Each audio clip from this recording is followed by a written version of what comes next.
Hey, this is Evan Longoria of your San Francisco Giants, and you're listening to Torture Cast. You're listening to a podcast by and for fans of the three-time world champion, San Francisco Giants.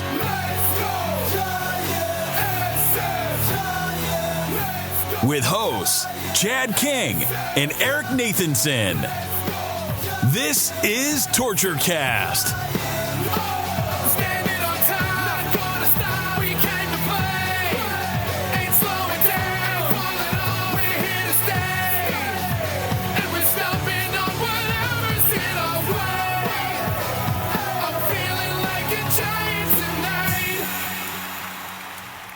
It's Monday, April 25th, 2022, and this is episode 249 of the Torture Cast, the podcast by and for fans of the San Francisco Giants. I'm your host, Chad King, and we are not live on Facebook today.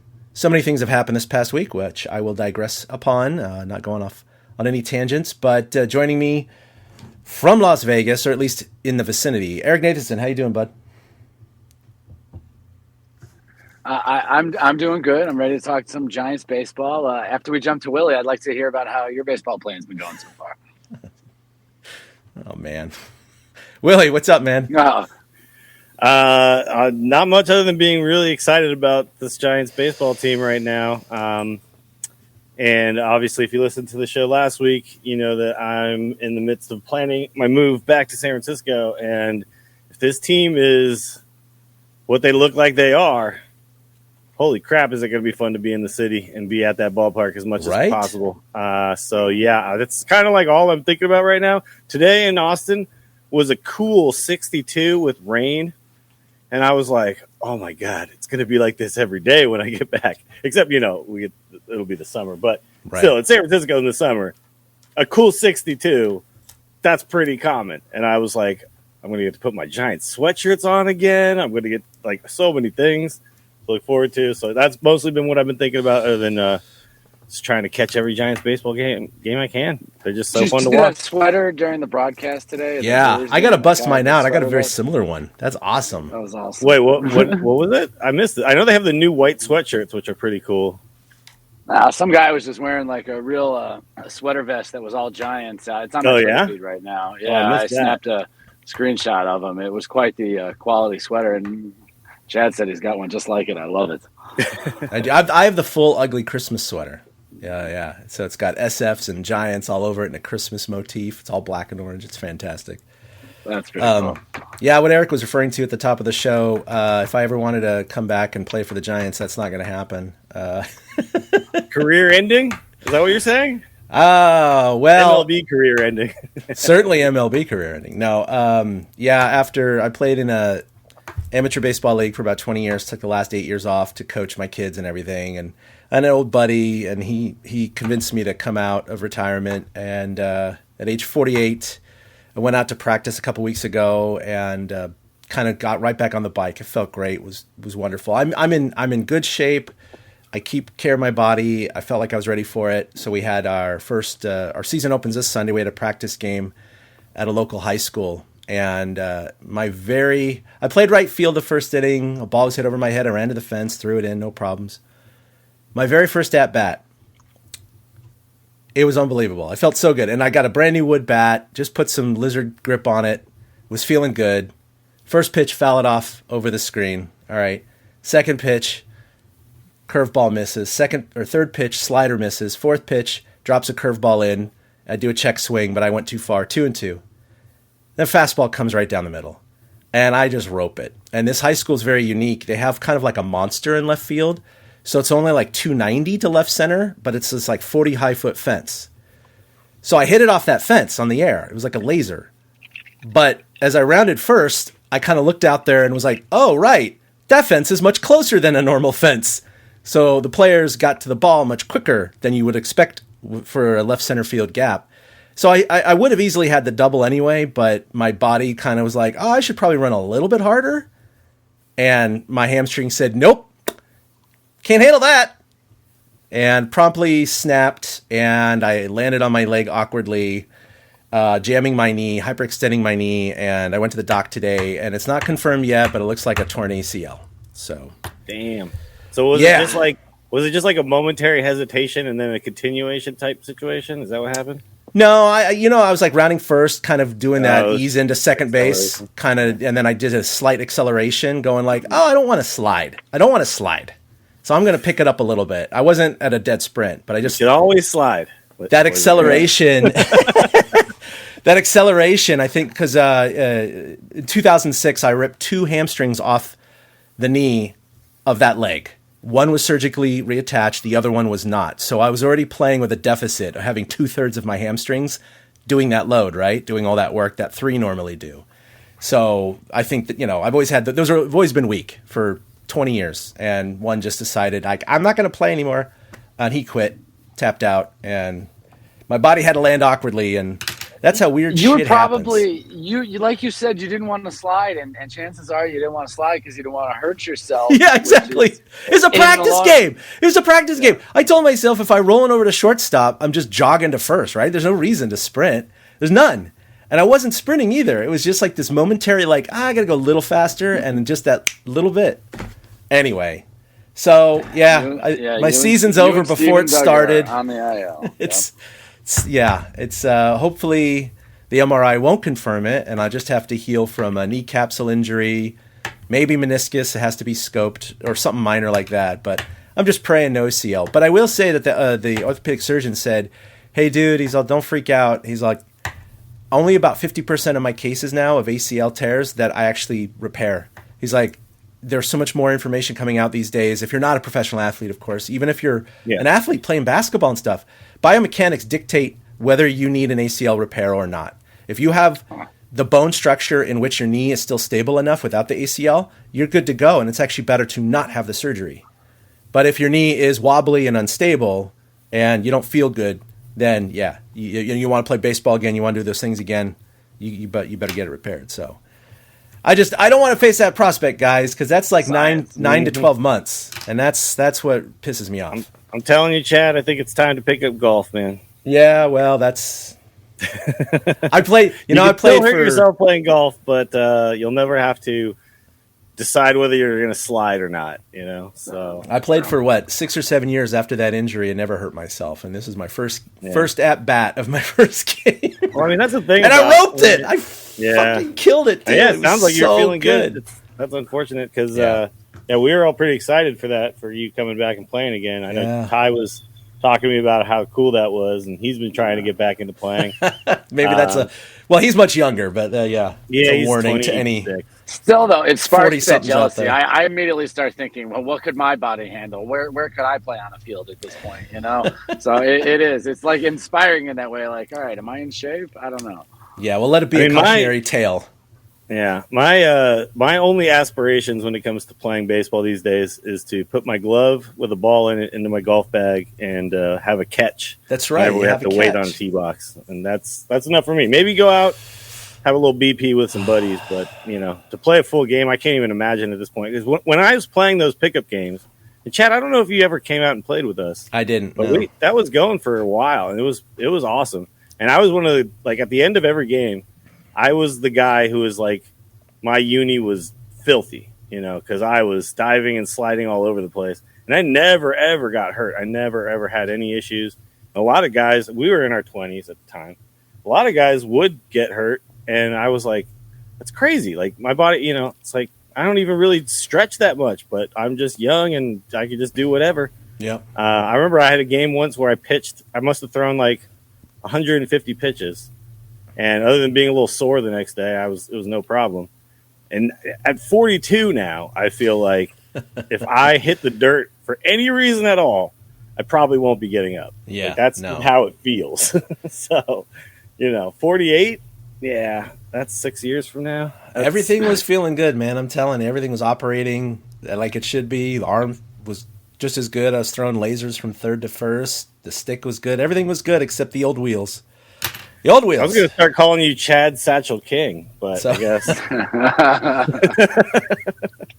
Yeah. One of the guys I play with, he's actually on the team. He goes down and plays all these tournaments in Arizona and Florida. So one of the guys that he routinely plays with is Oil Can Boyd. And so he's always sharing stories about Oil Can. Because Oil Can's in his 60s now, I think? Maybe late 50s. And he's still playing in these amateur leagues. It's fantastic. So he's going down there with his Cajun accent, telling my buddy, what the hell are you doing? You're not supposed to be throwing that pitch. You got to attack him with this. I was like, okay, yeah, listen to that guy. He knows what he's talking about. So yeah, it's amazing, right? We all have the itch to play. I mean, if guys, ex-pros that were at the top of the game are still playing in their 50s and 60s in amateur leagues, I mean, that shows you the passion that some of us have to play, It's just something that it's hard. It's hard to quit forever. So we'll see. Maybe I'll play next year. Maybe not. I think my wife would kill me. All right, let's move. I've been wondering that part of it, but I don't want to bring it up. Yeah, she's not happy, but she understands. Accidents happen. Yep, Stuff happens. So, all right, let's talk about the Giants. We were recording right after the Giants came back against the Milwaukee Brewers, the odd little one-gamer they had on their way home. They finished up their 11-game road trip with 8 wins, guys, including tonight. And we were just talking pre-show how, Willie had the confidence, which is fantastic. I'm glad you did. Eric and I were like, this might be a throwaway game. They're facing the Cy Young Award winner, and it's a bullpen game. So it's kind of like, okay, it's kind of a throwaway game. Maybe they'll stay in it. Maybe they'll have a chance to strike. That's exactly what happened. The pen kept him in it. It was only 1-0. And then, of course, Jock Peterson just tattoos one after he was getting heckled from the stands, which was fantastic. Launches want to take the lead. Unfortunately, Willie Adames tied it in the bottom of the 8th. But then... I think it's the only highlight I have tonight. Then in the bottom of the 9th, with 2-2 count, 2 outs, runner on first, Luis Gonzalez steps up to the plate and shows a fantastic time to hit his first Major League home run. 2-2. Gonzalez, high drive down the right field line, hooking toward the corner, and it is gone! A home run for Luis Gonzalez! You guys should have heard. I don't know if you heard the call. Run puts the Giants ahead 4-2. That's a great call. The radio call was fantastic. Yeah, I missed the radio call. Although I half expected his voice to crack like in the World Series, but he gave the adios pelota for a guy who actually did grow up in Mexico. So that was a fun little moment. I didn't realize that Gonzalez had grown up until he was about age 9 or something like that. Lived in Mexico. And then moved to Arizona. And then, of course, in Arizona, Luis Gonzalez is a pretty big deal. And so the story was everybody asked him growing up, is your dad Luis Gonzalez? Well, his dad is actually named Luis Gonzalez. So he would tell people, yes. He'd go, yeah, of course. Yeah, that's my dad, Luis Gonzalez. And then, of course, he goes on to make a big league roster here after starting his career in the White Sox and having an injury kind of derail him for a little bit. And he had a great spring. There was a lot of excitement around his name, and I think a lot of people who base their predictions on what these guys do in spring training were thinking, well, this guy should be on the team because he had like 7 or 8 hits or something like that in spring, and I was like, well, no, come on, we didn't project this guy to be on the squad, but we've had a couple of moves we've had to make, and. Duggar's down, so here he is, and that was one hell of an at bat against a really, really strong pitcher. The bullpen in Milwaukee complements their starting staff very well, and they're a tough team, and they were a tough team last year. We had some fantastic battles last year against the Brewers, and this was another one. And to battle that way, the foul pitch. It was like a foul tip that the catcher might have been able to hold on to the pitch before. That was just a nasty 97-mile-per-hour fastball after this guy's thrown you, these really tight sliders and stuff and these breaking pitches that are just insane. And you have to be ready for the fastball, too. It's a tough at-bat. And, not only did he make solid contact, he just nutted that ball into the upper deck. It was only whether it was going to be fair or foul. That was the only question. And it ended up being fair by a large margin. Yeah, it wasn't one of those hooking balls. He hit it square, and it's just stayed fair all the way. And he was, he was psyched. It made sense that he kept it fair because so far his swing has shown that he goes to like the center of the field and left field. He had his first RBI was a sac fly the other day. Everything he'd been hitting had been to the left side. So if he's not a dead pull hitter, I think a dead pull hitter might have gotten out in front of that pitch a little more than he did. So it was kind of the right player at the right time, especially after Flores got walked. That pitcher just lost it all of a sudden. and walked Flores on 4 pitches with 2 outs just to set up the at bat. Like out of nowhere, the ball just almost hit Flores like twice in the at bat. He couldn't find the zone at all, and it's just amazing how it's almost serendipitous how that runs into it. But that's how playoff games are won, and that's the type of game that the Brewers and the Giants put together tonight. It's all about 2-out hits and 2-out walks too, right? I mean, apparently the 2-out walks they've been something lately. Even against the Nats, 2-out walks are turning into something. Yeah. Well, both of our scoring rallies came with 2 outs and nobody on. Yep. It was the Wilmer Flores walk, which was quite a battle to get on with 2 outs. And what was it? Was that the 8th inning? That was the 8th inning, right? That was in the top of the 9th. In the 8th, it was Casale hitting a double down Casale and then Jock. Yeah. Right, and then Jock hitting a homer in the face of the taunter. Yeah, and Casale, I mean, oh my God. Casale trying to stretch to a double. I had my butt clenched. That was Chad trying to stretch it into a double. That was Chad right there. The moment the trailer unhitched, bad things started. Casale slid, he slid. He got up. He looked down like, oh, man. It's all here? Like it's all here? Yeah. Yeah, exactly. It's everything there. Got to take inventory. I know. Oh, God. Unbelievable. It was a great way to end a road trip, though. I mean, they went 7-3 on the 10-game scheduled road trip. And then to have this one weird-ass game after going to 3 cities, right, with no days off, going to 3 cities, and then coming to Milwaukee. And I don't want to say give Milwaukee credit, but Milwaukee wasn't at much more of an advantage. They just played 3 games in Philly, including the Sunday night game last night. And then they have 3 games in Pittsburgh starting tomorrow. So they didn't have a homestand going on or anything like that right now. The Brewers, just like the Giants, flew in and out in one day to play this game. So they were kind of on an even playing field in that respect. And it was nice to see the Giants snatch one because an 8-3 road trip is just fantastic. I can't believe the Giants really are tied again as the best team in baseball. Well, it's not just, an 11-game road trip. It's an 11-game road trip featuring the Mets. Now, the Nationals maybe aren't world beaters, but look at that lineup the Nationals have. Like, their pitching is obviously their big question mark.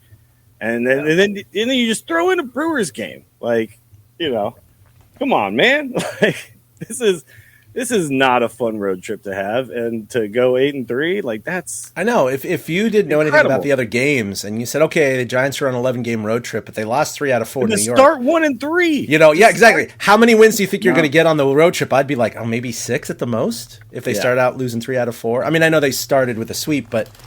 I guess they did start in New York. No, they did start in New York, right? No, they started in Cleveland. It was Cleveland. You're right. It was the Cleveland sweep that started. Yeah. It was, but like even not knowing that.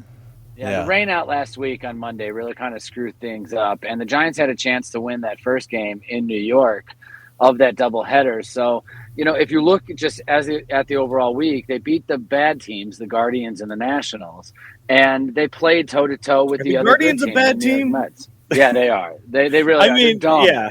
They're so dumb. Their hitting has been absolutely ridiculous. They have they're still near the top in runs. Start. Yeah, yeah. Well, but they give up the runs with so 2 grand slams and like whatever 1 million RBIs in the first 2 weeks of the season.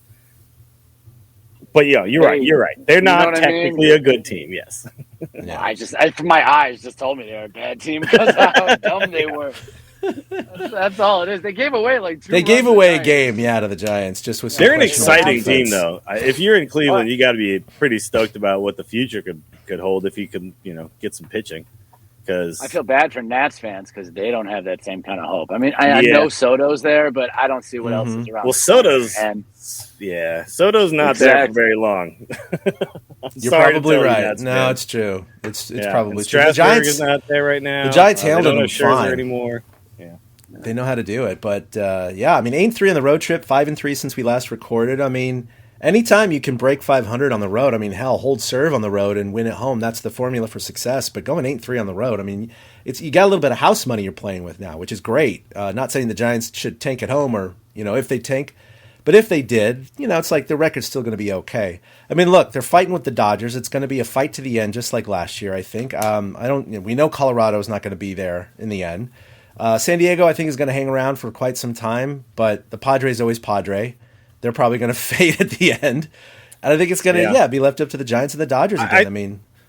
I honestly think the Rockies could be the 3rd team in the division. Like they I think they actually are stronger than we give them credit for. They got Chris Bryant and everything, and they got some stuff that is going to be helpful. And I don't know if this start is necessarily just a complete anomaly. And like you said, the Padres going to Padre. We are the best division in baseball right now. Oh, by far, I think. Oh yeah. Look around the rest of the league, and tell me where it's going to be harder to get the wild card than the National League West. It's not even close anywhere else. So it's going to be a battle. It's going to be a hard-fought battle, and let's be real, the Dodgers are going to be on top at the end. So let's just be, the first wild card, right?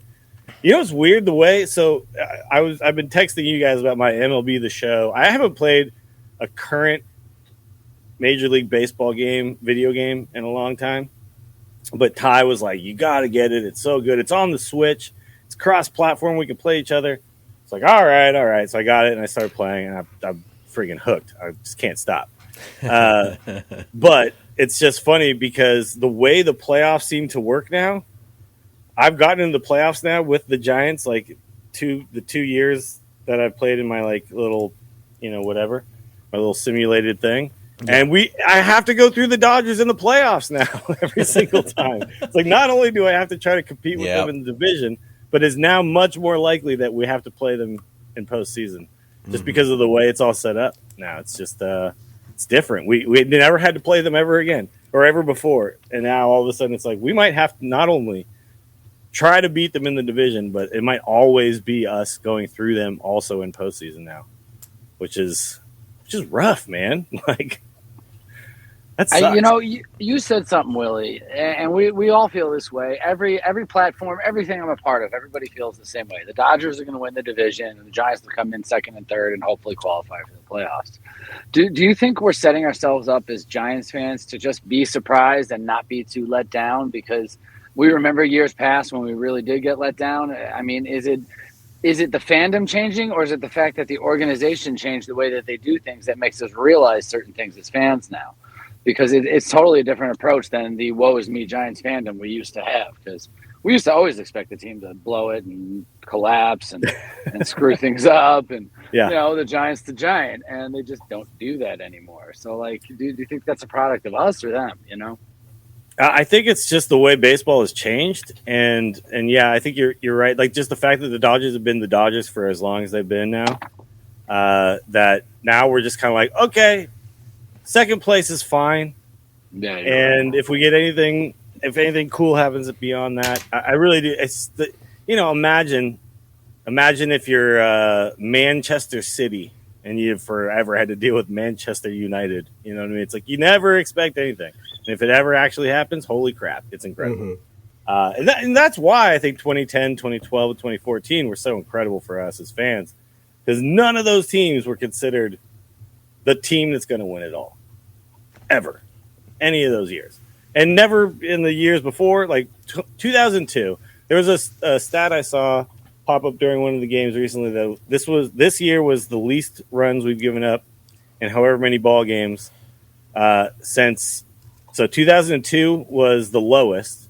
Then it was like one team from the 60s and two teams from the 70s when obviously like pitching dominated baseball. And then it's this year. So the 2002 team, that's probably the last time I remember as a Giants fan thinking, oh, yeah, we better get this one, which is why that was so damn disappointing, right? That's a season that will always be remembered, by all Giants fans who were around at that time. But, like for this team now to be in that league, fifth least amount of runs the Giants have given up through this many games. It's like, damn, we have something we can really lean on, and that's our pitching. And if the hitting does average or better, we should be there at the end. And then if we're there at the end, then holy crap, pitching takes over, right? So this team could – I really think – look, I don't want to be too excited, but looking at the makeup of this team, I'm thinking we got the pieces. I look at every Giants hitter, and I think this guy can do damage.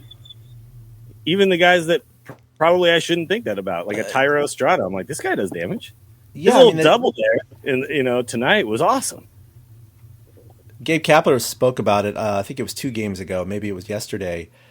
He said, I know if you look at the stats, we're like in the middle of the pack for batting average and things of that nature. He's like, but we just know when to get the hits that we need to get. They seem to just have those timely hits, and that's absolutely given them a couple of wins so far this year. So many wins last year in terms of the pinch hit home runs and all those pinch hit specialties, which again is the analytics game. It's the cumulative of all those little small moving parts where not every single move is going to succeed, but enough of them will succeed that you're going to gain those extra 5 or 10 wins throughout the year. But their pitching, last year, their ERA for their bullpen was number 1 in the league.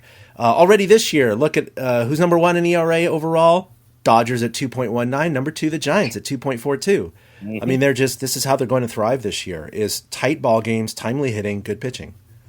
Well, tight ball games, I don't know. We've had a couple of blowouts recently. We've had a couple of blowouts. Yeah, that's true. So you guys talked about like this being a throwaway game, but if you look at the lineup, so we knew it was a bullpen game, but if you look at the lineup the Giants threw out today, it was not a throwaway game from Gabe Kapler's perspective. But again, I think the strategy was like, we're not going to score against Burns. He's going to go 6 or 7, but those last 2 or 3 innings is when we can do our damage. He threw out his best possible lineup, basically. Yep. And I love seeing Jock Peterson batting leadoff. That's just such a fun move to make. I love seeing Belt in second, even though he's got the power. It's like the way that they crafted this lineup was not Gabe Kapler waving the white flag at all. He was like, he had a game plan, and the game plan was, it's going to be tough to score off of that guy we're facing, but keep it close. And you heard it on the broadcast today all day too. They kept saying, look, if they run into one, we tie this game.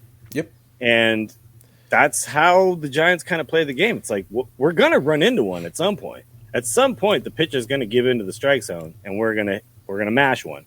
Now, do we have runners on when that happens? Are we only down by 1, or is the game tied at that point? That's really the key. Keep it close, keep it close, keep it close.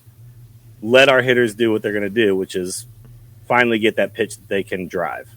And that's what they did today. They drove 2 balls all day. Yeah, and the Adames homer was the only earned run the Giants gave up today, because the first run was an unearned run by a pitcher, by the way. When he whipped around and tried to pick the guy off at second. Crawford wasn't even at the bag. I honestly don't know why. It was Leone. Yeah, that was just a mental error. Yeah, it was just a mental error. Yeah, but, why? If you whip around, you don't see a guy on the bag. Why did you throw it? But by the way, I thought he saw a sign. Yeah. I'll say this too, like you said, it was the one earned run. I can't really be mad.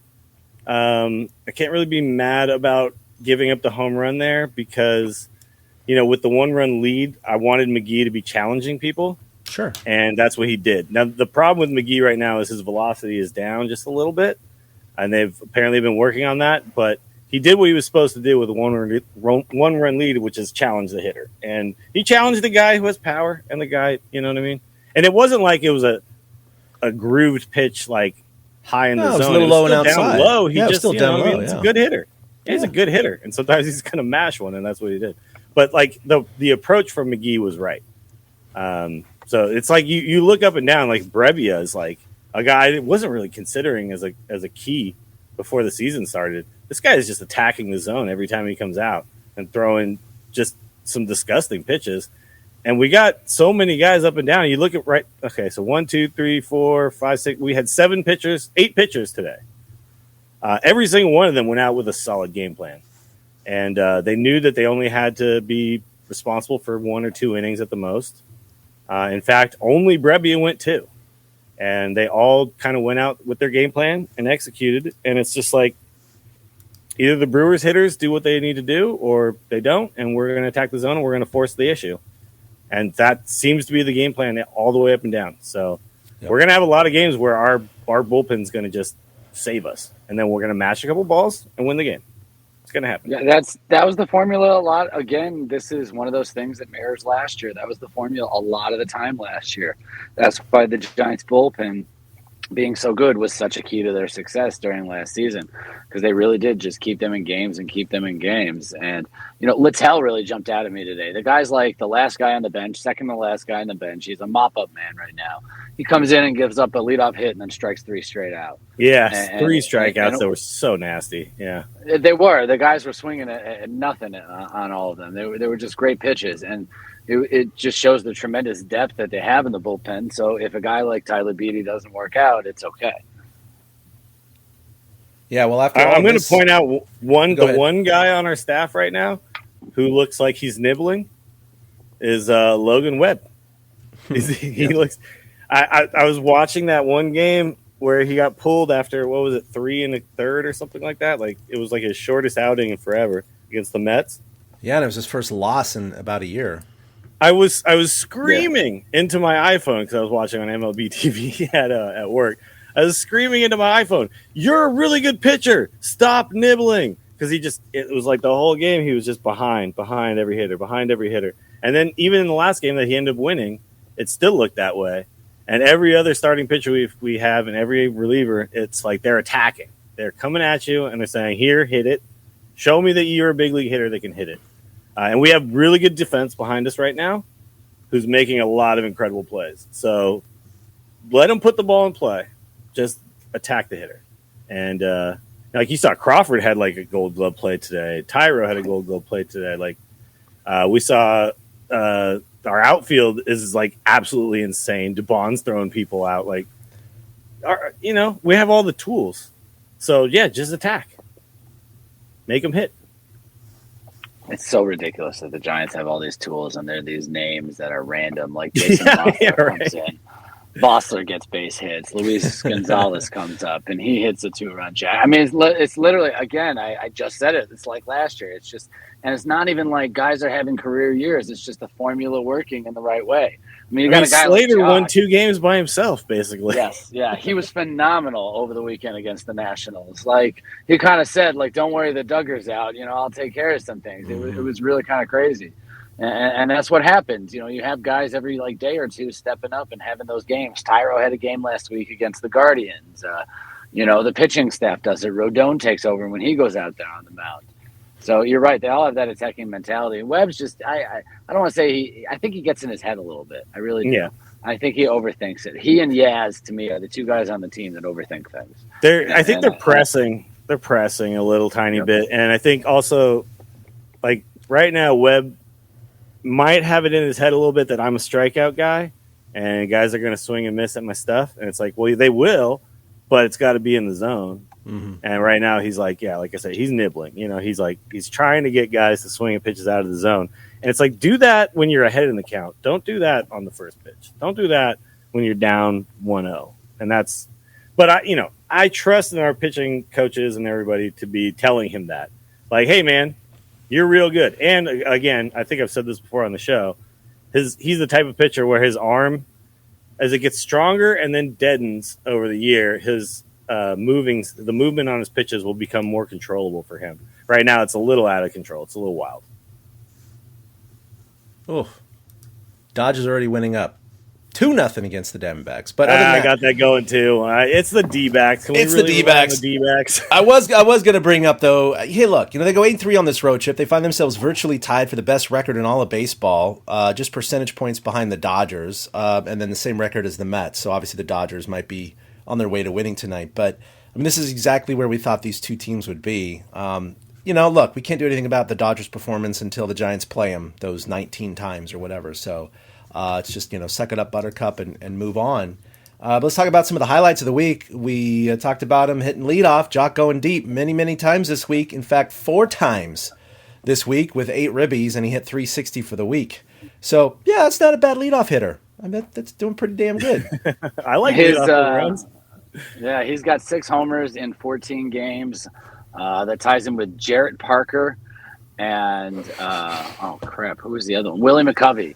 For hitting Jared 6 Parker. home runs in their first 14 games. He's also tied for the National League lead in home runs hit so far this year. So yeah, and leading in exit velocity. His average exit velocity is higher than anybody else. He's hitting the ball at a harder, more consistent rate than anyone else in baseball right now. Yeah, his barrel What's his percentage is contract really high. again, by the way? $6 million. 6 million. 1 year, $6 million. And what's I don't want to. Story? I don't want to. Chris Bryant in Chris Colorado is hitting 272 with no home runs. Yeah, and in 4 Colorado, ribbies. by the way. And then think about it. Really, who is Jock Peterson? He's not actually replacing Chris Bryant. He's replacing Alex Dickerson. Yes. Right. Yep. What's Dickerson doing right now? Like, this was a huge step up for us. He hit his first homer as a Brave the other night. So yeah, I mean, I'm happy for Dick. I want him to do great. Yep. It's gonna go with a Philly sandwich. I love that guy. Yeah, but come on, Jock is a huge step up. He's a huge step and up. Jock is a team player. He commented when talking about coming out of games because yesterday he hit 2 bombs. Was that yesterday? 2 bombs, a double. Mm-hmm. Yeah, he went 3 for 3 with the sac fly. Yeah. And then he got replaced for a pinch hitter in the 9th inning. And he admitted, he's like, yeah, but Slater's a better outfielder than me. He's got to get his at-bats in too because when he's in there, I'm going to get my at-bats in. And he got replaced tonight. He got replaced tonight after he hit the home run. Like, he understands his role. I'm here. It's so cool. To mash. And then when it's the late innings, if we have the lead, put one of those young kids in who can dive and catch balls. Like, if I have to sit on the bench for 7 innings, I'll come in and mash off a right-handed pitcher if I can in the 8th or 9th inning in a pinch hitting role. Jock's going to hit at least 2-3 pinch hit home runs this year. Oh yeah. It's. Yeah, I mean, I hope he's not going to keep up this pace, but it's just unbelievable to watch him. I would say he'd have like 5 or 6 on the season, except for the fact he's not going to pinch hit as much because he's going to be in the starting lineup the way he's playing. Exactly, yeah. Yeah, you're going to keep hitting his way in, exactly. Yeah. That's the way it's going to go.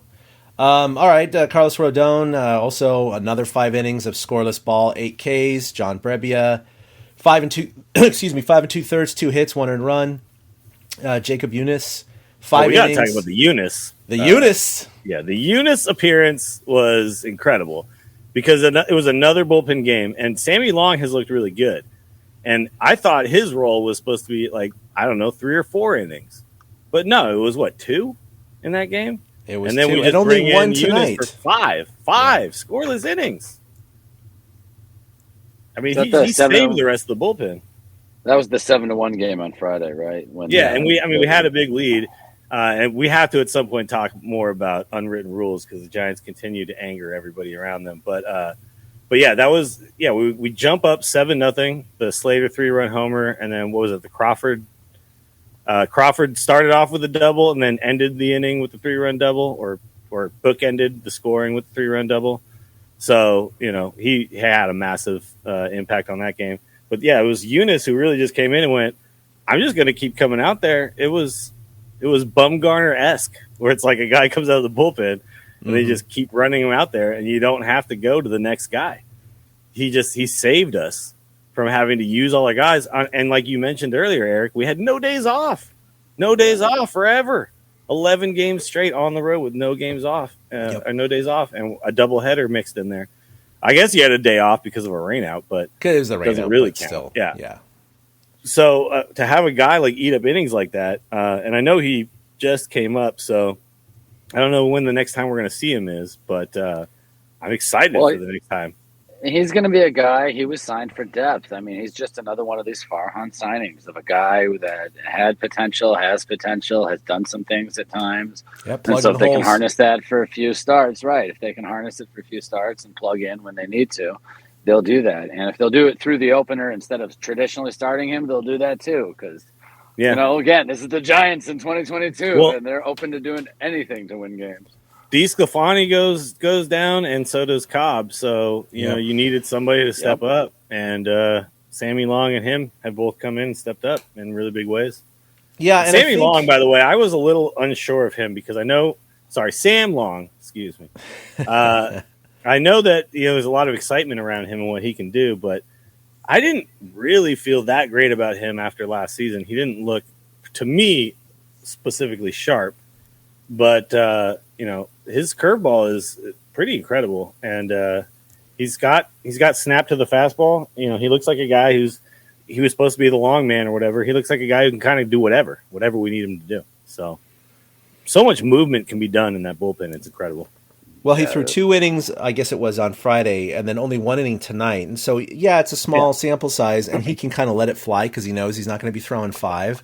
But he pitched some late game innings earlier in the season too. So yeah, he was pitching 96, 97 today with movement. I mean, he looked great. He looked overpowering. And, it's going to be interesting because Rodon normally would have gone tonight, but they pushed him back to Oakland start tomorrow. And I didn't hear from Kapler, but I heard some rumblings that did you hear it? Because one of the strategies I know might have been like, hey, save your second ace for the A's, beat up on them, and maybe we can steal one with the bullpen against the Burns, because why waste Rodon against Burns? I mean, I don't necessarily always agree with that strategy. Obviously, it ended up working out tonight, and Rodon goes tomorrow. But the second game against Oakland is another spot start where it's going to probably be, Eunice and Long, and well, maybe not Long. Eunice makes a lot of sense in game 2 against Oakland for sure. Yeah. I think that's the reason, it just hit me. That's the reason Rodon got pushed back. They didn't want to do back-to-back bullpen games against the A's. They wanted to put a starter on the mound for one of those 2 games. So instead of going Rodon in Milwaukee and then bullpen, it went bullpen, Rodon, bullpen. Yeah. So we're going to see a ton of bullpen games this year. Well, here we are. It's the 3rd time through the rotation, and already 2 of the 5 went down. I mean, that's like, ugh. I know. That's the problem is they're on the back end of the rotation together, so they have to shift around guys to cover those starts. And I bet with the day off, they can settle it down a little bit better and have starters. I feel like with Rodon's history of injury, and we got DeSclafani, like Wood looks solid, but Cobb obviously is not a spry young chicken anymore. We're gonna have to push guys back the entire season. So I think we're going to see a lot of these bullpen games. We're going to see a lot of people being sent down, guys brought up, got a lot of up and down and bullpen games mixed in. And that's how you preserve this starting 5, and that's how you make them last an entire season. And right now we're already seeing it happen. I mean, Cobb, it didn't look bad. It looked like a tweak, right? It looked like, it doesn't feel great. I don't want to push it. It's early in the year. So let's put him on the 10-day. And we got other guys, other arms we could bring up. But this is, again, like the style of management where it's like Moneyball, not just in how you GM this team, but in how you manage the games and the players and how you bring guys in and out. And that's what the Giants are doing right now. It's like, speaking of managing, we're not leaning on one guy, No, not at all. But speaking of managing, there's a little bit more a few more feathers ruffled in Washington. I love it. With the unwritten rules, right? With Estrada taking off up by those runs in the 9th, and he tried to score on that hit, whatever. And he's thrown out, and Escobar starts barking at the dugout. And then afterwards, of course, they were up by 6 runs at the time. Kapler's like, look, we know this team is loaded. They had Soto and other guys coming up. I mean, they could score 5 runs just like that. In fact, it's the opposite of slamming them or putting them down. I mean, it's the utmost respect. It's like we fear you guys. So this is why we're trying to get every extra run we can. And just to that point, a little update from Bob Nightingale. The Mets down 2-0 with 2 outs and 2 strikes in the 9th. Just scored 5 runs, stunning the Busch Stadium crowd, now lead 5-2 over the Cards. So the Mets just scored 5 runs after no one on, 2 outs, and 2 strikes. So that speaks to Kapler's point, is that any of these teams at any time in the 9th inning can erupt for 5 runs, let alone with 2 outs and 2 strikes and no one on. So that's what they were doing. And, it's funny, like we were talking about this last week. A few years ago, I may not have bought into it, but now I kind of see the light. I see the wisdom in it. I see that you're not disrespecting your opponent. It's like, he was playing behind the runner, so they were kind of like, it's kind of that, again, that unwritten contract, right? Like, I'm going to play behind you. I play behind you, you don't take off. Right? Yeah, exactly. And they're like, no, thank you. If I leave my car door unlocked, you're not going to steal anything, right? Like keys in the ignition. That's a good way to put it. You're not going to steal this, right? Hey, you seedy-looking guy down the street casing the joint. They're not going to steal anything, right? So, I see you. I'm going to say this, too, about this whole unwritten rule situation. It's very clear that they understand that, and they must have had conversations. We're going to play this way. And we're going to understand that other teams are going to get a little pissy. But when you saw that, who you say it was, Escobar? Was the one chirping. So when you saw him chirping, did you see anybody chirping back from the Giants dugout? Like they were just kind of like, Yeah. Okay. I get it. We're not going to say anything. We're just going to go about our business. And Kapler, I've listened to a bunch of the pregame Kapler shows, and he's said all the right things. He's like, look, we're not doing it because we think, we're trying to piss the other team off. We're doing it because it's our game plan. And we're going to keep doing it. And I'm not going to raise up. If they raise up, I'm not going to raise up back. And we're going to keep our cool. And everybody understands that's the game plan. So none of our guys we're not going to retaliate by trying to bean people if they try to bean us. Yeah. And by the way, if they do try to bean us, hey, that's a free base runner, man. Like, yeah, it's fine. We'll take it and not we'll wear that shit. Yeah, we'll wear that shit, and then we'll keep doing what we're doing. And I got to say, the Nationals should have been stoked about the fact that Estrada ran into an out there. I think it was a fun, aggressive play to keep going because it's a little dinky, doinky single, and he's fast enough that he could, if they don't make a perfect throw, score that run. They make a perfect throw. Congratulations, tip your cap.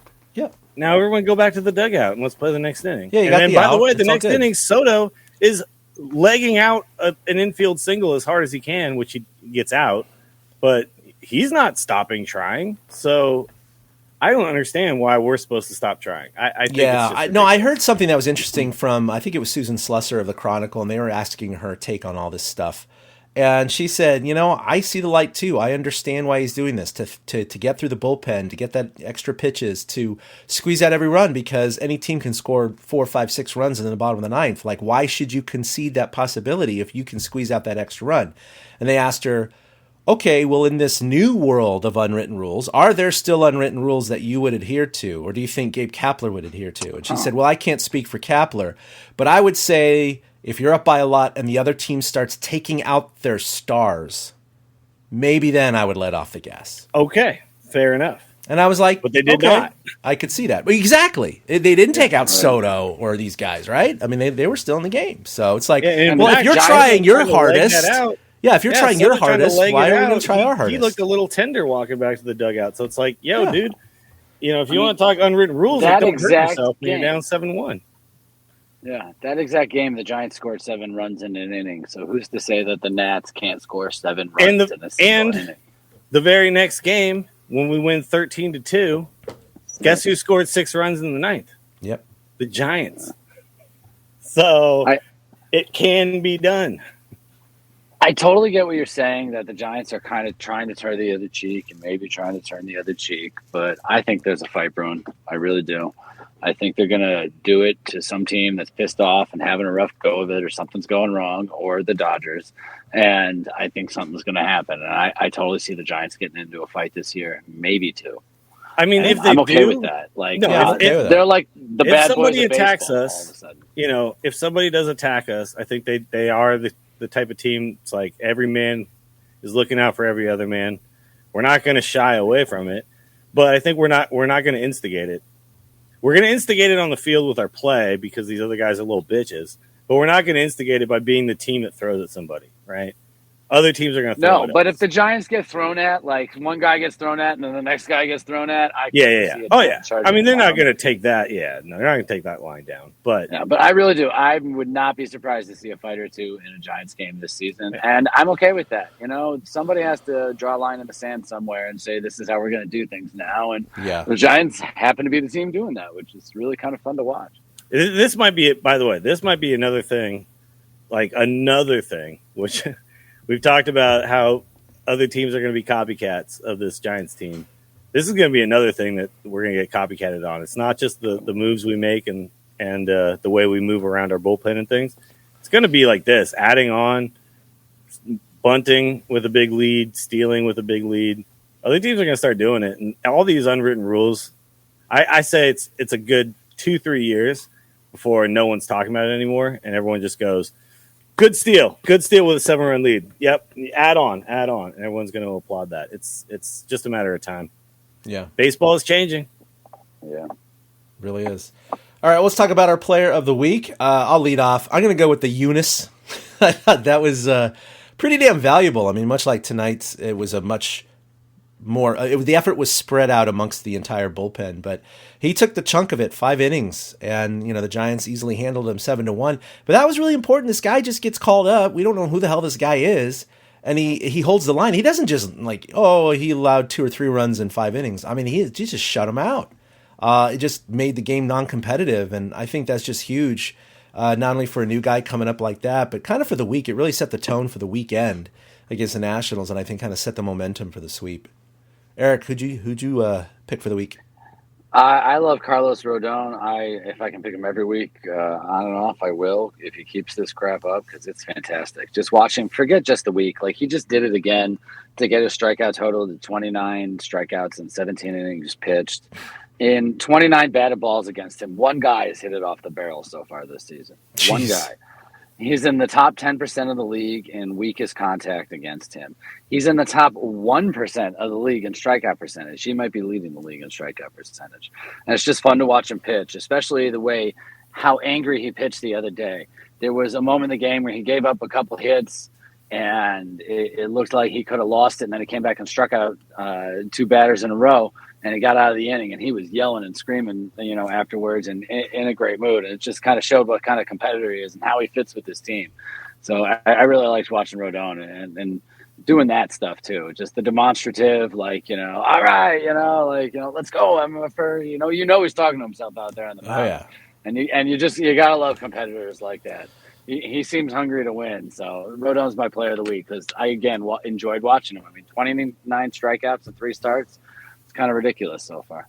Yeah, imagine him with that kind of gusto late in the pennant, drive or in the playoffs. Just like, it's gonna be fun to watch, man. All right, Willie, who you got? All right, I have kind of an honorable mention and then my actual pick. My honorable mention is kind of a little bit of a joke, but whoever decided that Gabe Morales should umpire at second base instead of first base, whoever that guy is, you're a hero. Because don't ever let that guy call another swing or not. I don't want to see that guy ever make that decision ever. But Wilmer still got screwed on a check swing call during this game. But it wasn't Gabe Morales, okay? It was, what I mean? So ironic. Gabe Morales, you've lost your first base umpiring privileges, okay? That's right. That's the first time they've seen him this year, so yeah. We definitely had. I will say the Giants beat. They beat a team of 13 tonight because the umpiring was not in our favor. But and also, I'm going to add a 15th guy. New York reversing that stolen base. That wasn't enough to reverse that call. I do think he was out. They should have called him out in the first place. But I don't necessarily know if that tag actually touched him or if it was.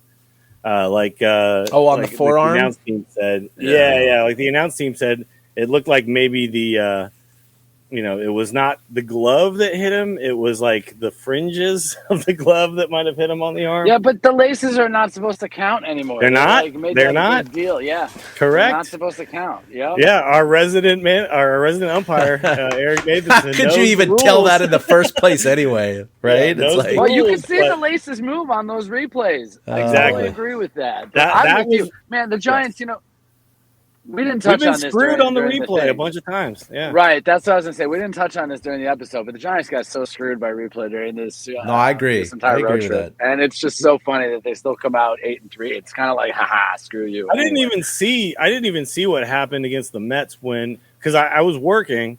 I looked at my phone. This is game 1. I look at my phone. It says the Giants are up 5-4. And I'm like, oh, sick. And then I look at my phone again. It says it's 4-4, and now we're in the bottom of the inning. And I'm like, what? Yeah. What happened? I didn't see how they reversed that call, but apparently it was questionable. Yeah, it was very questionable. And I mean, I looked at it, and they had originally called him safe. I didn't think it was enough evidence to overturn. Now, if you put a gun to my head and said, okay, you got to tell me, was he out or safe? I would have said he was out. Because, I do think his toe was probably on the bag. But again, it's that gray area of, it has to be incontrovertible proof. To me, that was not. It was it looks like his toe's on the bag, but I'm not 100% positive. So, but it is what it is, and they ended up losing that game. So. Yeah.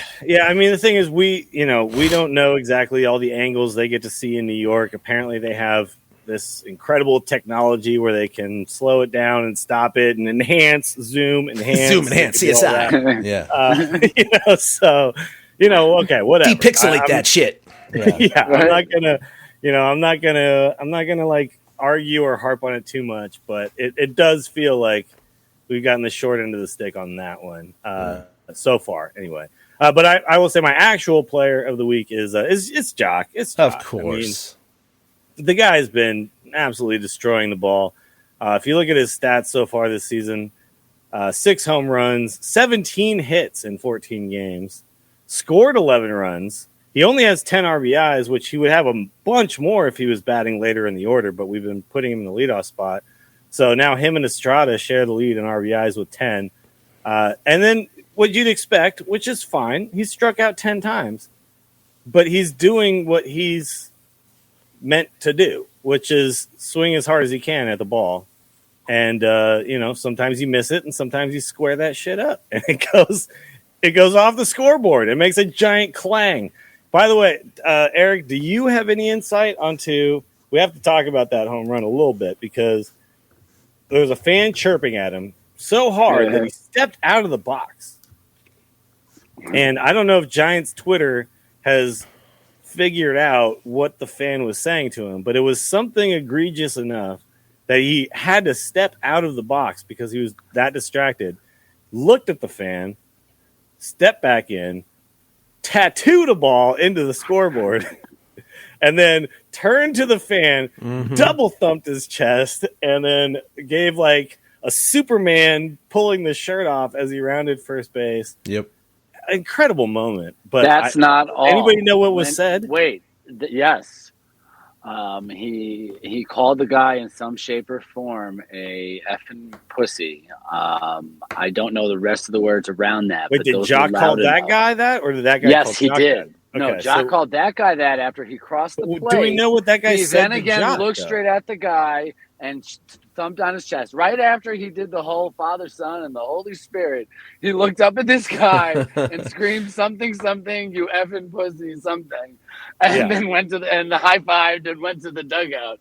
So Jock had his comeuppance. The fan, there was a camera shot that showed a guy pointing to his eye as if he was doing you cry, baby, or something like that. Yeah, right. So you have to wonder if that was the guy, because I wasn't sure because he kind of looked off camera. Yeah, I didn't know. That was phenomenal. That was a top 5 homer in the season already. Yeah. It might be. I mean, that's gonna be on the highlight reel for the 2022 Giants, like for sure. But it was just his reaction was so good because I will say, like, there's a lot of teams where they have all these elaborate celebrations. To thump your chest and do the Superman opening the shirt thing was just like, it was pretty under the radar, pretty minimal as far as what you can do. And he's got his fun little thing that he does with the third base coach where he kind of goes and then he does it. There's a leg kick and then does the downward slap. That's all really fun to watch. But then when he got back to the dugout, he just went in and celebrated with his teammates. It wasn't at that point. It was just, woo, we're the best. Are we the best? And just the fun. Let's go. There's just so many guys rooting for each other in that dugout. That is so fun to watch with this team. Like they really are having a great time right now. And that's apparently that's the Jock effect. Like he just is a guy who makes everybody like him and root for him. And let's have guys like that on our team. Let's have no Trevor Bowers. Let's have a bunch of Jocks. You know what I mean? Just everybody loves each other. I love it. And Eric, what you talked about with the fights thing, that's what's going to make us fight back if teams start hitting us, is that everybody on this team loves each other so much. They're not going to stand down. They're going to stand up. Yeah, the Giants are never going to headhunt. They're not going to go looking for it, but at some point, some team's going to rope them into it. It's just going to happen. They're going to have to defend themselves. Something's going to happen. Yep. But until then, we're going to have a great time doing what we're doing right now. It might not even be like a ball thrown. Punches just might be thrown. You know what I mean? Some runner might, the third out of the inning might be made, and some fielder might be yapping something to one of the runners and throw down with him immediately. We've seen players get into fights when it's not just, pitcher throwing at a batter type situation. So I could totally see some crap like that happen. By the way, did you guys see? I don't know if this was like a recent thing, but I had never seen it before. But it was on Reddit. A college pitcher just speared a guy who had a home run as he was dismissed from the team. Yeah, he is no longer. That guy should never play organized baseball ever again. Yeah, he got clocked. Blindsided that kid and speared him. That could destroy that kid's entire future as a baseball player. Yeah, the other guy, you're pissed off that you got a home run hit off you? No, the kid hit the home run and he taunted him around the bases. He himself got suspended for 2 games, but whatever. That taunting happens, right? Yeah, taunting happens. He freaking speared him, dude. Like, that was uncalled for. This to me is like Will Smith like slapping you at the Oscars because he said something about your wife. It's like, look, man, some words are not the same. Yeah, exactly. It's not the same. Spearing a guy as he strike him out next time. Do something. Yeah, right? Strike him out next time, or throw inside or whatever. Like, but Jesus, man, that was crazy. Yeah, he just ruined his whole career. That's it. Yeah. I mean, not that he probably had a career as JUCO. It's JUCO, but still. I mean, for him, he'll never get to play competitive baseball in that area again. But do you remember this term growing up? This will go down on your permanent record. Oh my God. Oh my God, that's awesome. No, it's true because so many, especially all the JUCOs, but all these baseball players are really going to know about this incident because it went viral. So you're right. Yeah. Like even if he tries to transfer somewhere, they're going to be like, "Hey, wait, aren't you the guy? Are you the guy?" Yeah, no, not on our team. Yeah. Nope. Sorry. I know that's what sucks about social media in that regard. You can't hide that shit. Mm-hmm. Everyone's got a camera these days. You can't get away with that shit. Speaking of not hiding shit, I was watching the majority of the Sunday night baseball game last night, laid up with ice all over my leg. And Angel Hernandez, like I keep trying to give him the benefit of the doubt. That benefit is so far gone. I mean, both sides, right? Both sides. He was just regularly calling balls so far off the zone, both inside and outside, high and low. I mean, there was just no consistency to it. There wasn't like a zone like, okay, he's only calling outside pitches, but not the inside, stuff like that, where you call one side, not the other. He was just all over the place. And of course, both teams were expressing their frustration throughout the game. The commentators were talking about it. They always showed the 3D zone after every controversial pitch. They're like, yeah, that was a good 4 inches outside, but Angel called it a strike for some reason. And then, of course, it all culminated in Kyle Schwarber speaking, I think, for all of the players and half of the fans when he just erupted on his called third strike in the 9th inning. And that was classic because he went bonkers, but he didn't touch anyone. He just was he was like a super mime. He was just like super demonstrative, showing everyone exactly what he was saying. He's like, you call it on this side, you call it on that side, you call it high, you call it low, you call it for both teams, both sides.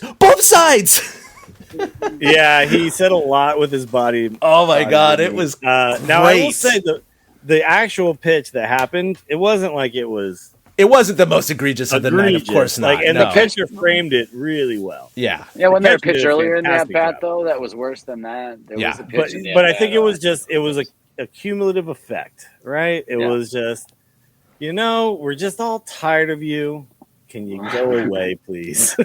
I mean, it shows you how smart Schwarber is and how cognizant he is to do all that in the moment because he knew exactly what he was doing by being so demonstrative. Yeah. He wasn't doing it just to get out his frustrations. Like, you saw him walk away when he was kind of done doing what he had to do. And then something was said to him and he turned back, but he didn't come charging back in like the angry, I'm going to fuck you up kind of way. He just, was kind of like, are you kidding me? You're going to say things now? It was kind of in that vein. It was good on Schwarber because Angel, I mean, they've tried to get rid of Angel. Angel had to sue Major League Baseball to make sure he could keep his job. Yep. And the union protects him at all costs, even though and I've known it from umpires I've met, half the umpires, if not more, do not like him and do not have good stories about doing games with him. So it's frustrating for all the baseball that a guy like Angel Hernandez becomes the story. He was the number one trending thing on Twitter last night. I couldn't believe it. I opened Twitter. I was like, you're kidding me. So that situation, they're down 1 in the 9th with 1 out, right? It's the difference between nobody on and 2 out and a runner on first and 1 out. Yeah, because it was a 1-run ball game in the 9th when you're the home team. That swings the game in such a massive way. And I really do think, like, we're making all these changes. The robo-umps have to be coming, man. And it takes a lot of heat off of a guy like Angel if the robo-ump is there, where he doesn't have to make that call, right? He just has to be there controlling the game. But I'm still curious, like, how they're really going to do it. If it actually happens, like what the actual implementation looks like. Do they just have like something in the umpire's ear that just says strike ball, you know what I mean? And that's then what they've done in the test leagues. Yeah, that's what they've done. Yeah. By the way, did you guys hear about this rule? Apparently, they're testing this out. You can only throw over to first twice, and then if you do it a third time, it's an automatic base. Have you heard about this? Yeah, I did, and I think stolen bases went up in that league after they tried. They must have, right? Because once you've thrown over twice, now what? Take a giant lead, right? Because either you just get him out or the guy gets second. So that seems like the wrong way to implement that, in my opinion. I think if you want to speed things. By the way, if you want to speed things up, is this really the area of the game that we need to look at? They've already shown with data already, just in the beginning of the minor league season, that the 18 and 14 second pitch clocks have shaved 20 to 30 minutes off of the average game. It's really working. It's working really well. When you get into a situation, though, with a fast guy on first and you need to hold him on, like, you need to be able to use that tool. Yeah, I don't know if I agree with that rule. I hate taking that tool away. Yeah. From a team, like being like, can't throw over anymore. And, now you've done it twice. Okay, well, now my options are I actually have to get the guy or he gets a free stolen base. If anything, maybe give a ball to the hitter or something like that. Like, if you want to penalize at that point. But, like, once you've thrown over twice, now the guy can just take a massive lead. Yeah, right? Yeah. So that's ridiculous. So I don't know. I think we're looking at the wrong spots. If we're trying to shave time off, this is not the way to do it. I think that's why they're experimenting, right? Not all these rules are going to stick, and that's one. I hope that doesn't stick. Making it to the majors because that's silly. It's silly. To Chad's point, though, about the pitch clocks kind of working and shaving off 25, 30 minutes in some of these games, we still, if we took a minute out of every commercial break or 30 seconds out of every commercial break, we'd shave another. Yeah, but that's 10, money out of their minutes. pocket. Exactly. Right. and that's my issue, though. Not going to touch the money. Game? Yeah. And no, we're going to touch the game. We're going to change the game, not the money. Crazy, man. I freaking hate that about baseball and just those kind of businesses in general. It's like they're always going to tinker with the products, but they're never going to change the bottom line that they're raking in. Because, seriously, shave a minute, shave 30 seconds off.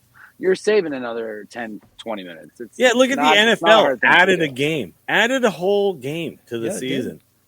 Like, that's another game of ads we can sell, right? And, like, think about baseball. I remember they were talking about, like, should we go back to 154 games at one point? And everyone's like, hell no. Like, you're talking about 8 less broadcasts a season. It's like we're adding games into the postseason. That's what we're going to do.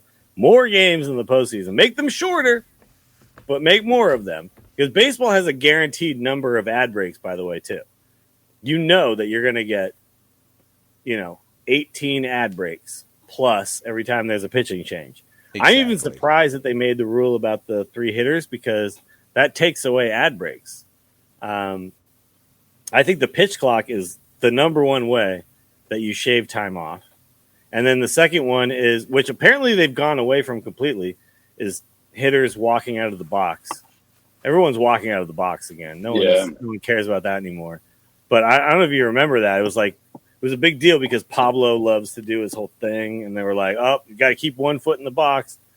That's completely gone away. Everyone's walking away now after every pitch. Yeah, I think there's so many ways you can tune the knob of making the game shorter that have nothing to do with actually changing the gameplay on the field.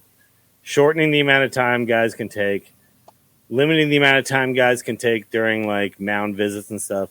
But how many times throughout a season does a guy throw over 3-4 times to first base?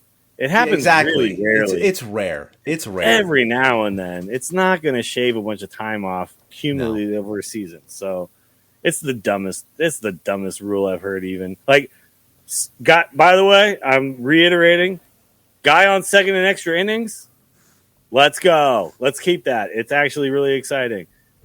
I will take that. I will take the DH. I will take all that stuff. But let's stop taking away strategy from teams and managers.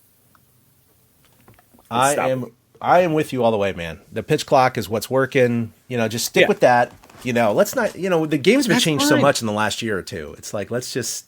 Yeah, and fuck you, Darvish. You this is going to screw you over. You know what I mean? But it's not going to screw over Alex Wood. It's not going to screw over, Logan Webb. Yeah, some of these guys who work fast. Yeah. Yeah. Exactly. Guys who work fast should be rewarded, and guys who work slow, all right, sucks to suck. Yeah. All right, let's go into our final segment here. Why are we going to win it all? Willie, what you got? Well, I'm going to say that we're going to win it all because of our bullpen. Our bullpen is possibly the best in baseball. It's not like I've looked at every single other team and watched all of their guys throw a lot of pitches, but I've watched this Giants team have 2 bullpen games in the last week and win both of them. And when it comes playoff time, I think we all know, the 3 of us have now covered this team for, a considerable amount of time in the modern era of baseball. And a starting pitcher in the postseason, short leash, right? So you need to have guys that you trust to come in, and you need to have that parade of guys that can come in. So, rather than like, okay, this guy pitches the 7th, this guy pitches the 8th, this guy pitches the 9th. What the Giants have is this guy pitches to these matchups, this guy pitches to these matchups, and this guy pitches to these matchups, and we can move these parts around as needed. They have, I think, one of the most effective movable bullpens in all of baseball. So when it comes playoff time, the Giants are going to be able to win a lot of 2-1, 1-0, 3-2 ball games because we get a lead and then we hold it. And not a lot of teams have that luxury, and we do. So there you go. That's why or a game like today. Yeah, or a game like today when the bullpen keeps them in it so they can beat up on the other team. Yeah, imagine you have to go down to like a 3-starter rotation or whatever. Like that could happen now in the modern era of baseball. It's always been go down to 4. It could be eventually we're going down to 3, and now it's like a bunch of there could be a bullpen game in the playoffs. Bullpen guys. Yeah, a bullpen game in the playoffs. Imagine that. Oh boy. Yeah. It's a lot like boxing, it's just kind of like hold the line, even the scorecard, and wait for your opening. And that's what the in a way, though, in 2014, we had a couple of bullpen games where the starters were pulled in the second inning. Yeah, Peavy. Yeah, like Tim Hudson. Tim Hudson, exactly. Yeah.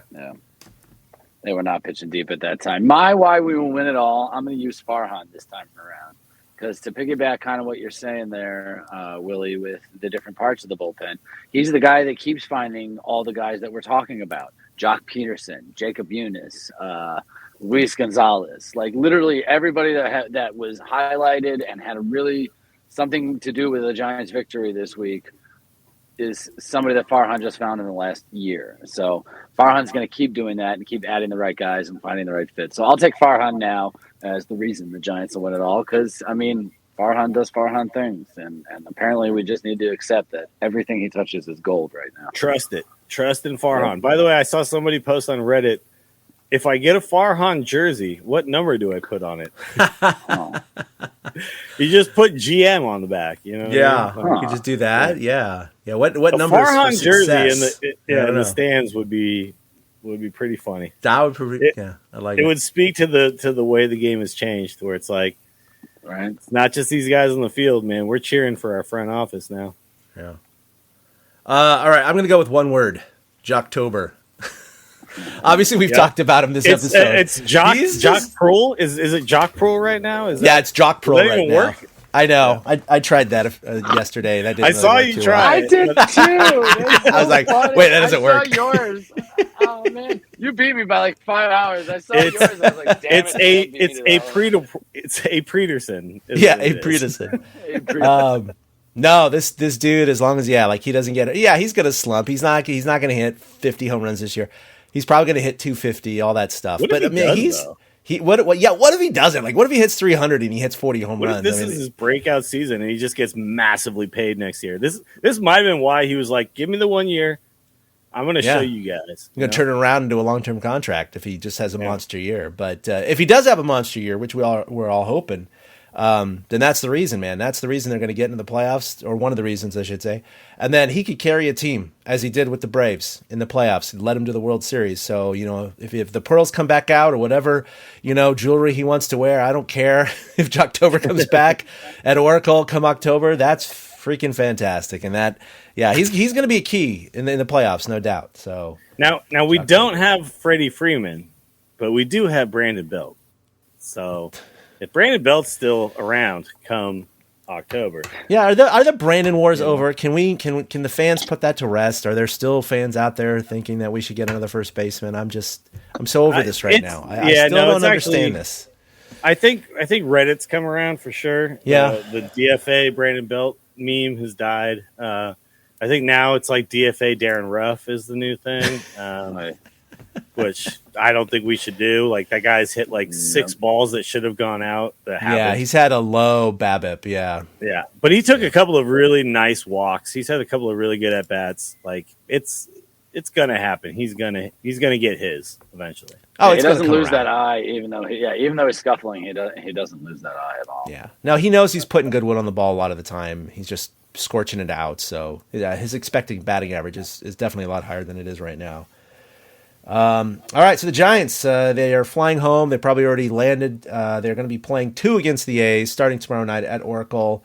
Then they're going to have a day off, and then 3 against the Nationals at home. So, I mean, Oakland is actually doing okay for the Quad A team that they have over there across the Bay. And for some reason, the Giants the A's play the Giants generally tough. The Giants did take the Bay Bridge Series last year, so I expect them to this year. But you never know. They got a lot of guys I've never even seen before.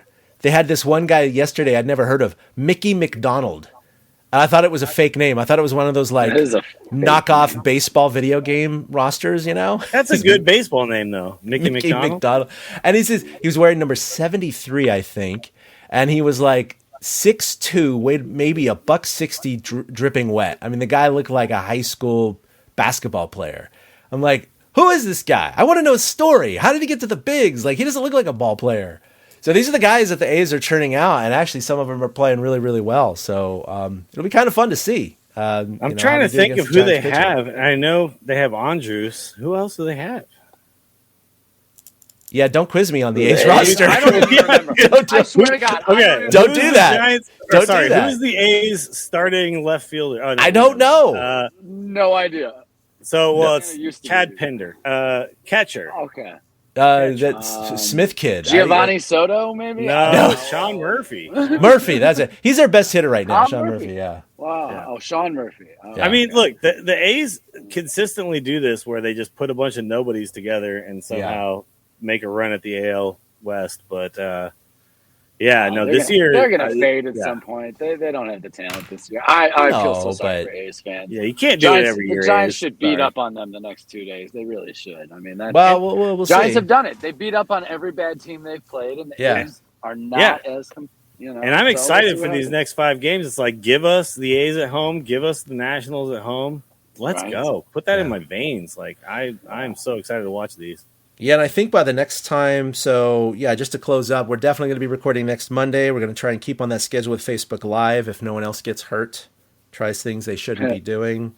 Well, I will not be hitting balls into left field and then not sliding into second. So it was I so will majestic. Be here. Oh, my God. I bet you probably remember the arc of that ball, like how it flew. It was one of those, it was that loud pop, just that classic wood hit right off the center of the bat, right on the sweet spot. He's got the mark from the ball on his bat. I texted him the picture. I'll text you the picture too. It's just barreled beautiful. That shit, the ink from the ball is transferred to the bat because that was the first time I used the bat. Right on the signature. It was. It was beautiful, but the rosters contract. I think by the time we record next week. Oh, that's right. They go down from 29 to what do they go down to? 28 to 26, I believe. Yeah. Oh shit! We lose 3 players. 2 players, I think. That's going to be tough. It's been 28. They used 29 in New York. So that's going to be tough to decide who goes down, right? That's going to be some major decision making. Exactly. On Farhan's that's part. Tyler Beatty's last guys call. are going to be coming back too pretty soon. This is why Mauricio DeBon should be bunting for hits. He's trying to stay on the big squad. Yes. Well, I'll be honest. They've tried to showcase DeBon and Beatty during this month when they can. Beatty makes a lot of sense going down. Yeah. Yeah. Well, he's out of options, so they're going to have to DFA him to get rid of him. And it might be that time, though, because he's been okay at times, but he's given up runs, I believe, in every appearance so far this season. He is the odd man out when it comes to the bullpen. He is. Right? That's what it is. He's just the 13th man on a 13-man bullpen. You know, he's the 15th man on what's a 13-man bullpen. And the Giants won't have room for him on the 40-man with all the moves they make. So Beatty's probably the one going out. So his dad can just keep blocking all of us on Twitter. It's hysterical. Go see if you're blocked by Tyler Beatty's father. That's awesome. He's got me. He's got a bunch of guys I know blocked on Twitter because we obviously just snorted about microphone. Yeah, you criticized my son. Block. Yeah, seriously, go check it. I'll try to find his name before we get offline here, even if I don't get it during the broadcast. But Tyler Beatty's father apparently hates criticism. That's awesome. All right, well, that'll do it for episode 249 of the TortureCast. Wow, next week's going to be 250, guys. 250. You can follow us collectively on Twitter at TortureCast, like us on Facebook, check out our website, torturecast.com.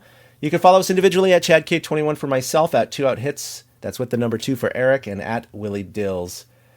For Willie, you can also email us at any time if you have questions, segments, anything you want to send in, torturecast@gmail.com. And Eric, I know recently you've been on, obviously, Giants Chatter doing the coffee conversation Sunday morning style. And then also recently you were on another Giants podcast earlier today, I believe. Oh, that's right. I was on the Giants Fan podcast with Cody Pasby on the Action Network. You can find it on our Twitter feed. We could share it on TortureCast if we want to as well. It's on YouTube. I shared it. It was just 25-minute talk yesterday, about a lot of the similar things here. We talked about, are the Giants the new bullies? We talked about injuries. And then, he asked me who I'd start in a game one right now, Rodon or Webb. And I'm just going to say, if you want to know who I'd start in that situation, go check out the podcast with Cody Pasby. Ooh, leaving me on the edge of my seat. Willie, what do you got going on? There you go. Oh, go ahead, Eric. What do you got? No. That's what I was going to do. Well, I'll say not a lot. I'm not going to be streaming anytime soon. I'm kind of dealing with a lot with the imminent move. But I will say when that does happen, look forward to, even if Chad can't make it and we can't both be there, I'm going to try to cover as many games as I can when that does happen so we can cover a ton of games. So look forward to that. That'll be June. But until then, just check out Eric's new podcast. I'd like to be mad at you. Like, what? A new podcast? No. I was just a guest yesterday. But I listened to guest. Yeah. But I listened to yesterday. Okay. But anyway, even if you weren't just a guest, I listened to the episode and I was very pleasantly surprised. And I'll say this, as a guy who, so I have here in Austin, I have the KNBR app on my phone. And I'm always I tune into KNBR and I'm like, what is this national show talking about football when it's not even football season on KNBR? I want to just tune in and listen to Giants stuff. So I've been craving more Giants content. And it's really fun that there's another outlet that I think is really fun. The previous podcast that was competing against us is kind of not really going anymore. Mm-hmm. So Giants pod guys, I don't know. There's still a few out there though, but I'll tell you what. Well, the Hum Baby guy on YouTube is pretty good. There's a couple out there, but I after a game, after the post game wrap is done, I want to tune in and listen to somebody. And Marty Laurie's not always on. You know what I mean? So it's I want more guys talking about the Giants, and I want to consume that content because I just want to like sit around and listen to people talking about this team that I love so much. That's why you gotta hang around Giants Chatter on Facebook where we do live streams. Man, my face was all over that website last week. We're doing a new Sunday thing. Well, if they want me on the show, I'm in. I'll hang with those guys and talk. I like those guys a lot. The Giants subreddit is fantastic, but it's a lot of doomers in there, and I'm not really looking for doomers. I'm looking for people who have actual, insightful commentary to make about this team. So I was super stoked to listen to that episode. It was very good. Props to you. Props to those guys. So check that kind of stuff out.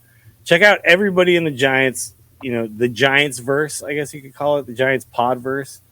It's a fun place to be. Like, there's a lot of kind of mainstream media that you can take, but again, I tune into KNBR all the time now. I use the iHeartRadio app, and it's like I tune into KNBR, and I'm like, these guys are talking about like the New York Jets right now. Like, what the fuck? Like, I want to hear somebody talking about the Giants. They just won. Yeah, they do that a lot on weekends, unfortunately. National syndication. It's the national syndicated stuff. Yep, yeah, exactly. they don't have. Yep. But fill that in with locals. We'll do a show for free. Exactly. Yeah. When I get back to San Francisco, I'm going to be hitting up my buddies at KNBR, the people I know who still work there, which is not that many. But I'm going to hit them up and I'm going to be like, hey, I don't want a lot of money. I'll just take some of the money. Yeah, I will get on that. I will get on that microphone and take phone calls for 2 hours every single night and just talk Giants. But so we're going to try to make that happen. I'm really going to try to make that happen.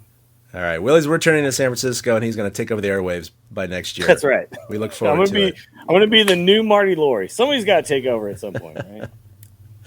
Killing all right, Marty. That'll do it for episode 249. We'll see you next week for 250. Until then, stay safe. Don't do anything you shouldn't. A big thank you to everybody for listening to the Torture Cast, the podcast by and for fans of the San Francisco Giants. Follow us on Twitter at TortureCast. You can also like us on Facebook or check out our blog at torturecast.com. I also want to say thank you to Ashcon and Bailey for letting us use their song Feeling Like a Giant for our intro. For Ben Lee and Chad King, my name is Willie Dills saying, we'll see you next time.